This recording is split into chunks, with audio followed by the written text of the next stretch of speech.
At last, a voice for the people who pay big government's bills, not those who create big government's bills. You are listening to Speaking of Taxpayers here on Gimme Radio, sponsored by the 362,000-member National Taxpayers Union.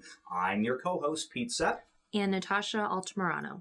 Welcome to our latest installment. And in this show, first segment, we're going to talk Activism 101. You've heard all kinds of bizarre terms of technology on this show. Twitter, Facebook, online, social media, internet, blogs. You're tempted to say, Calgon, take me away, just like that old commercial for the bath salts. Don't let Calgon take you away. It's simpler than you think. We're going to talk today about easy, quick methods to make your voice as a taxpayer heard and to mobilize other taxpayers in the process. And here to do that, in a command, repeat, encore performance, the man on stage, Doug Altamirano. Welcome again, sir. Thank you, Pete. Glad to be here, Natasha. All right. Excellent. It's good to have you back, Doug.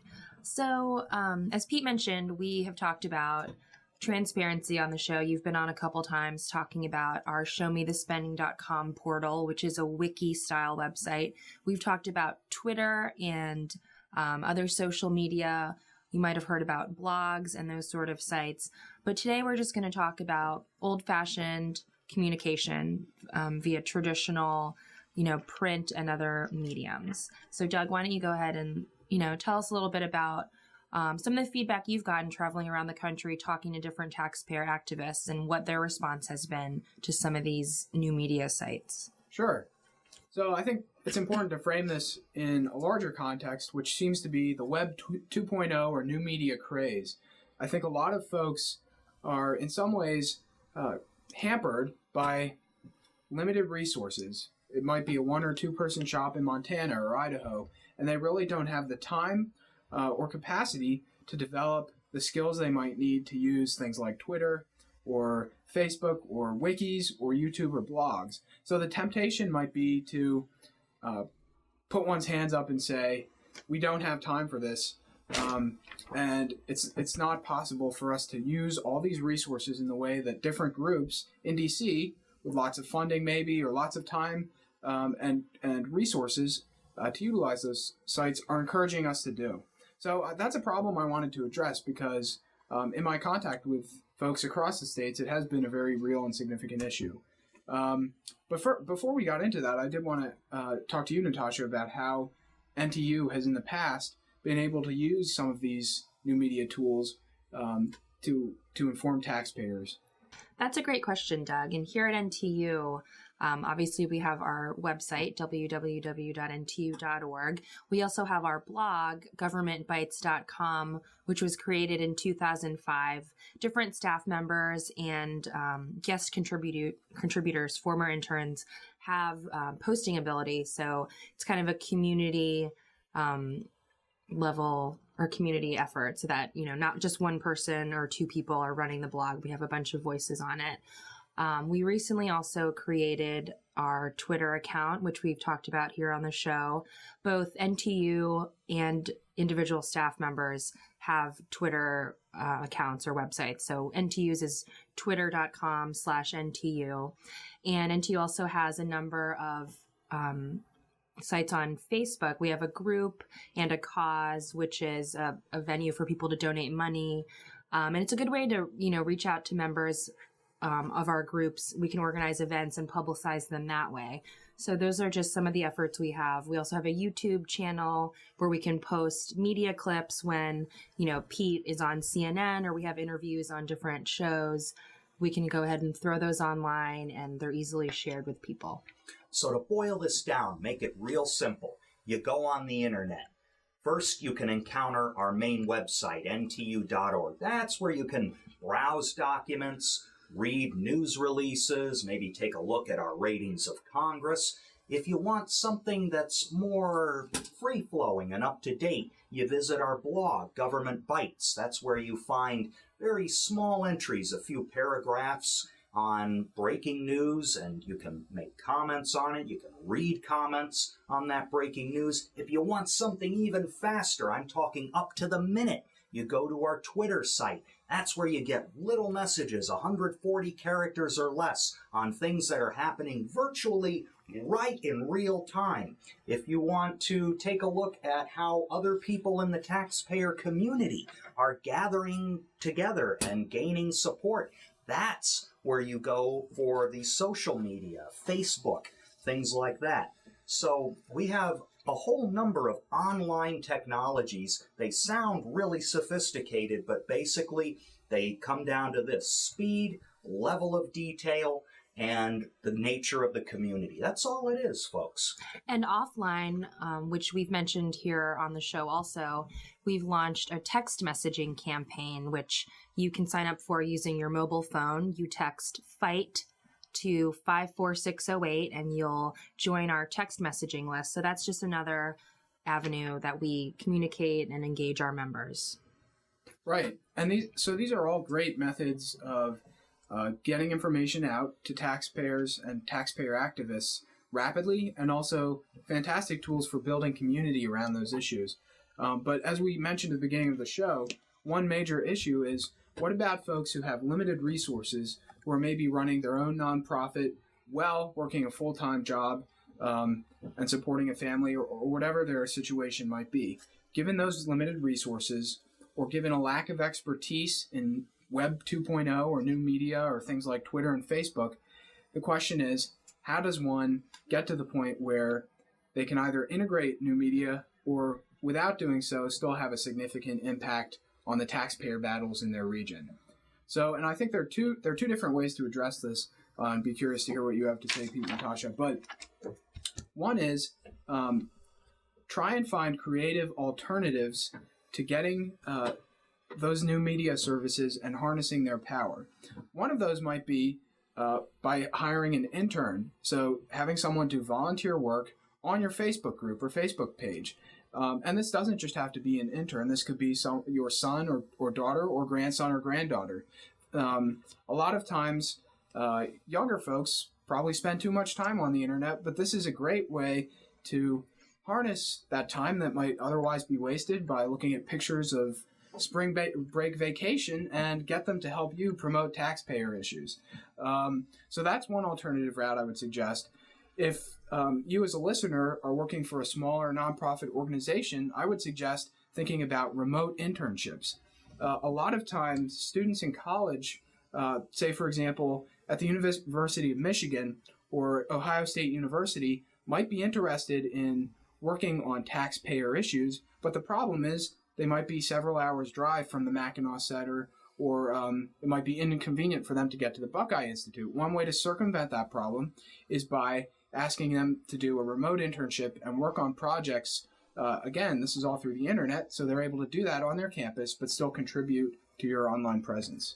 But how do you recruit these people from the universities? Do these universities sometimes have what on their websites, online bulletin boards or something where you kind of post a help wanted ad? Is that the way it works? That's one method, but I think a more effective method might be to look to the faculty on whom your think tank might rely as experts in an area, and then ask them if they either have excellent students, so people who've done great work in their classes, or if they have research assistants. Those types of folks are already on the internet and probably have Facebook type accounts or might be skilled with wikis, but they also have the advantage of being vetted by those faculty experts with whom the think tank coordinators already have a relationship.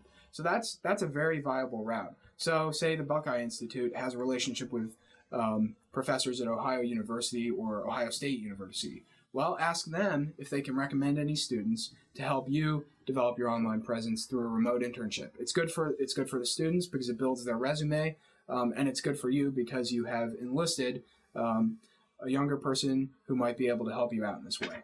Interesting. So that's one, I think, powerful suggestion: remote internships. Okay. Well, what if you're just a plain old citizen out there? You don't want to have to start a website, start a nonprofit organization. All you want to do is make your voice heard as a taxpayer. What's a good way to do that? Well, I think we have to come back to ways in which taxpayers have traditionally made their voices heard. One great way is by supporting the National Taxpayers Union or the National Taxpayers Union Foundation. But these are hard times. So let's say that there are other ways that you'd like to pursue promoting taxpayer issues in your area. I would suggest traditional media outlets. Write a letter to the editor of your local newspaper, or try and get an op-ed, an opinion editorial published in your regional newspaper. It might be easy to think that these articles or forms of communication will only reach people who subscribe to the physical copies of the newspaper, so people who are getting them in their mailbox or thrown onto their lawn. That's not true. Many newspapers, if not all, are already publishing these articles online, and as they do that, they're already integrating parts of Web 2.0 and new media. So, for example, it's possible to read an article on a local paper and then post a link to that article on one's Facebook page. So even if you still decide to go by the traditional route, which is still extremely effective, it'll have a far-reaching effect, almost a multiplier effect, because individuals reading that article who do use new media will be able to promote it through new media. Does that make sense? Yeah, and I'll bet there are some Gimme Radio listeners out there who are saying, oh gosh, Facebook, what is that? What in the world is MySpace? I don't want to have any of these social media pages. Well, we're not going to let you off the hook. I'll bet every one of you out there who uses the internet and has email has a list of 10, 15, 20 people, friends, relatives, whatever, with whom you share photographs, vacation plans, all that kind of community level stuff. Well, why not share your letters to the editor with them? Why not share interesting items you get from National Taxpayers Union with them? It's easy. All you do is hit reply to all the people on your list, send them a link to your letter, send them a link to the website of NTU with an interesting item on it. Boom. All of a sudden, you've communicated with dozens or maybe more people. They might send the link on to people they know. Suddenly, you are reaching hundreds of taxpayers, quite possibly. And you've done this in the space of, 10 minutes maybe? Even less. That's the power of the internet. That's right. So I think the takeaway, to a large extent of this whole conversation is, even if you don't think of yourself as someone who gets online and Twitter is about everything that takes place, there are still ways to have a very significant impact, especially within your local and regional community, and ways to make your voice heard. So don't throw up your hands and think, Facebook, the younger generation, all of which might be true on the one hand, but at the same time, there are ways to utilize those tools and advance taxpayer causes through traditional media as well. Now, there are a lot of listeners out there who are saying, all right, fine, El Senati, you've convinced us. We're going to try and do a letter to the editor, maybe send her around to people we know, but how in the world do you write one in the first place? What does a letter to the editor contain? Well, I can give you a few pointers on that, folks. First of all, a letter to the editor is normally something you write in response to something you read in the newspaper. Sometimes you can bring up a subject out of the blue that may not be in the newspaper itself, but it's best to be responding to an article you've read. Number two, it's best to have a controversial opinion, something that you might disagree with in the article you read. Number three, don't be intimidated by the fact that you may not be an expert on property tax assessments or tax law or the local county budget. If you are a taxpayer, you are already an expert on one thing, and that's supporting big government. You have a right to be heard. You have a right to send in a letter to the editor. How long should it be? Normally between 200 and 400 words. You're not supposed to ramble. You're not supposed to be profane, as much as you may want to be, reading about all the outrages your government is perpetrating upon you, but you gotta stay respectful. And if you can, introduce a few facts into the situation. And here, I'm not talking about going to an encyclopedia or downloading a bunch of stuff at the library. I'm talking about very simple things. If, for example, the property tax assessor in your county says, oh, well, nobody's really feeling the pinch of property taxes right now. After all, we haven't raised the rates. Well, you can very simply write a letter to the editor and say, bunk, that's not true. Even as home values are going down, my property tax assessment is going up. I talked to 10 of my neighbors. 8 of their property tax assessments are going up. Simple facts, but very powerful ones. And studies show that the letters to the editor page is one of the most read of any newspaper. Now, if you need more tips on how to write a letter to the editor, how to write an opinion editorial, even how to call in to your local radio talk show, there's a great publication we have called Standing Together, How to Form a State or Local Taxpayer Group. You may ask, well, I don't want to form a state or local taxpayer group. Fine. There are still a number of techniques in that manual you as an individual can use day in and day out to be a taxpayer activist group of one. And that's what we need more of in this country. Once again, that's Standing Together, How to Form a State or Local Taxpayer Group. You can get that by emailing ntu@ntu.org, or calling our office at 703-683-5700. I told you, folks, he's a superstar. One more encore. Great job, Doug. We'll talk to you again soon. Great. Thanks for having me, Pete and Natasha.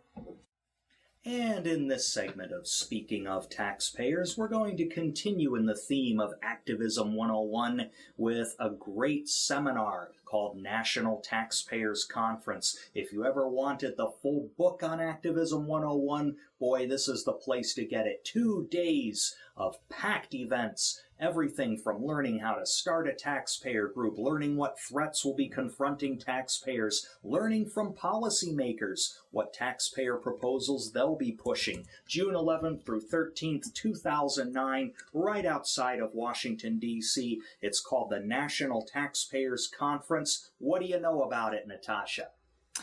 Well, Pete, it is our biennial conference, and this year promises to be even bigger and better than before. We recently confirmed 2 speakers, Ken Blackwell, former Secretary of State for Ohio, and former Missouri Governor Matt Blunt. Those are just 2 of a host of speakers we'll have, not to mention panelists ranging from policymakers to citizen activists to policy experts on topics ranging from media training to social media, the status of the Taxpayers' Bill of Rights movement across the country, and other things.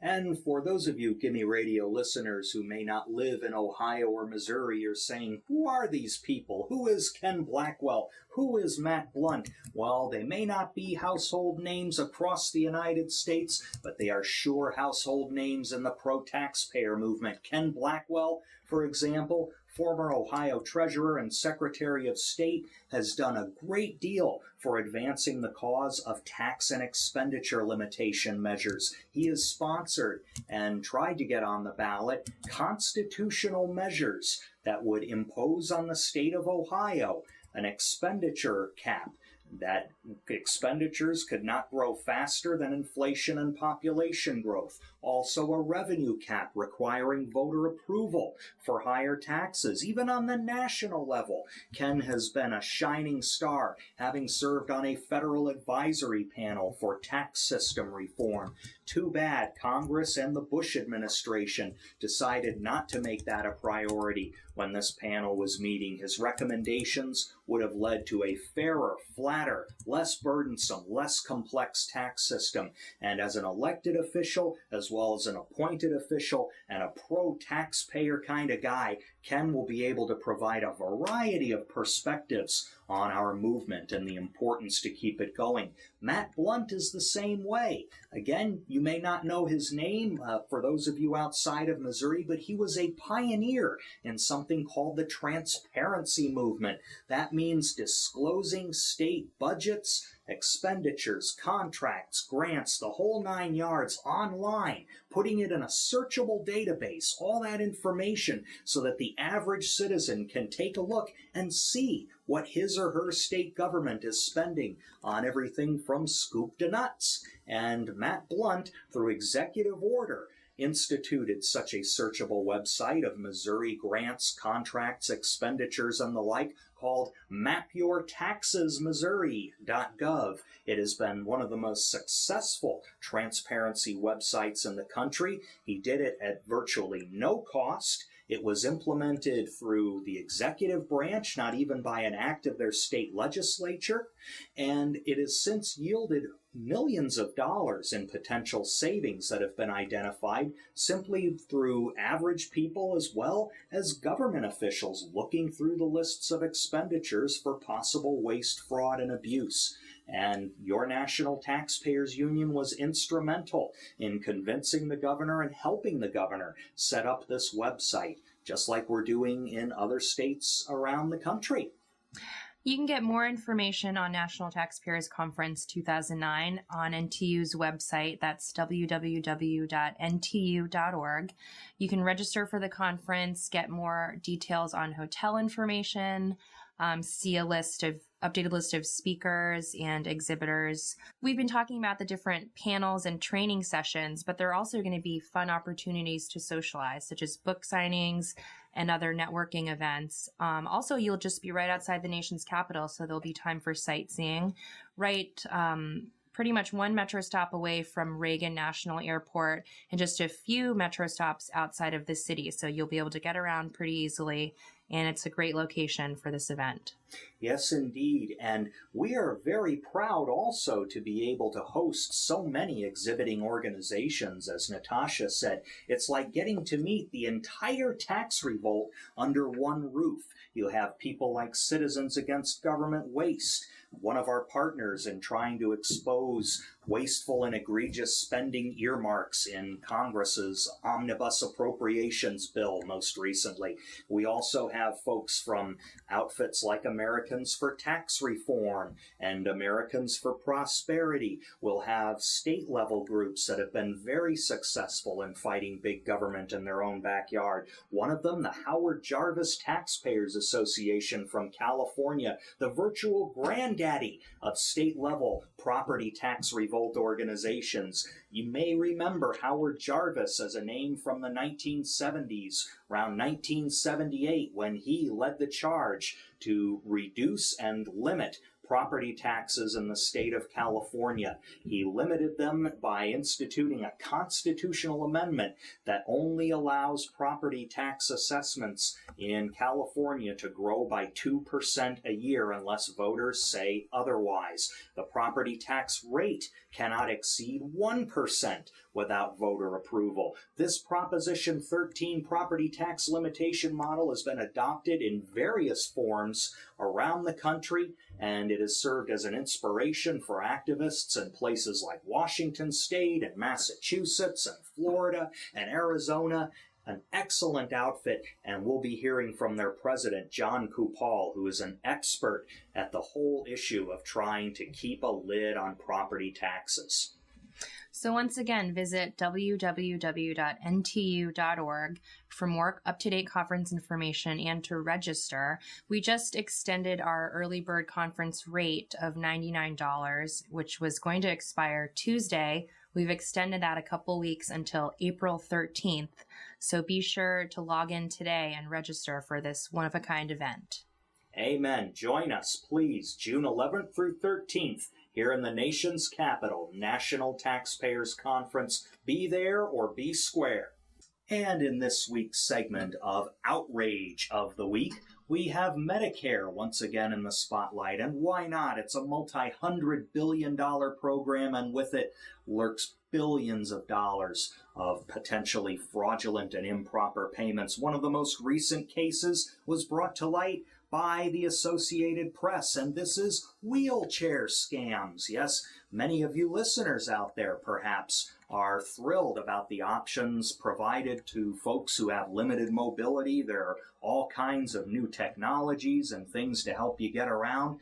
But unfortunately, there are always some bad apples in the barrel, people who try to make a profit off others' misery, who try to defraud the government, and a recent investigation by Associated Press found a whole lot of trouble. In fact, 50 separate investigations have been launched in nearly 24 states. They've identified $167 million in fraudulent power wheelchair claims. Things like, for example, this was a trial held in a Los Angeles courtroom. An 85-year-old lady named Uralda Clodomar climbed into the witness chair, started attesting to the fact that she was marketed numerous times to try and get one of these powered wheelchairs. But kind of the thing that would give us the clue about a problem existing here is the fact that she easily did climb into the witness chair. She got to the witness box in the courtroom under her own power, and yet the motorized wheelchair company charged Medicare $3,840 on her behalf for a motorized wheelchair. How crazy is that? We are actually talking about at least 55,000 claims made for motorized wheelchairs in 1999, and that has jumped to almost triple, actually more than triple, 168,000 such motorized claims in 2009. So over the space of 10 years, this has become a booming business, and with it, some unscrupulous business people. What do you think about all this mess, Natasha? Well, Pete, I must say it's unsurprising, as unfortunate as that is. Medicare has always been a source of wasteful funding. And wasn't there recently in House Democrats' rules package, they stripped away a funding warning, one of Medicare's only responsible aspects, you could say, and now that no longer even exists. Yes, there was a provision inserted into the Medicare prescription drug law way back in 2003 that required Medicare's trustees to notify Congress whenever the Medicare program's funding was relying too heavily on general revenues from the federal budget as opposed to payroll tax revenues that are normally supposed to fund the program.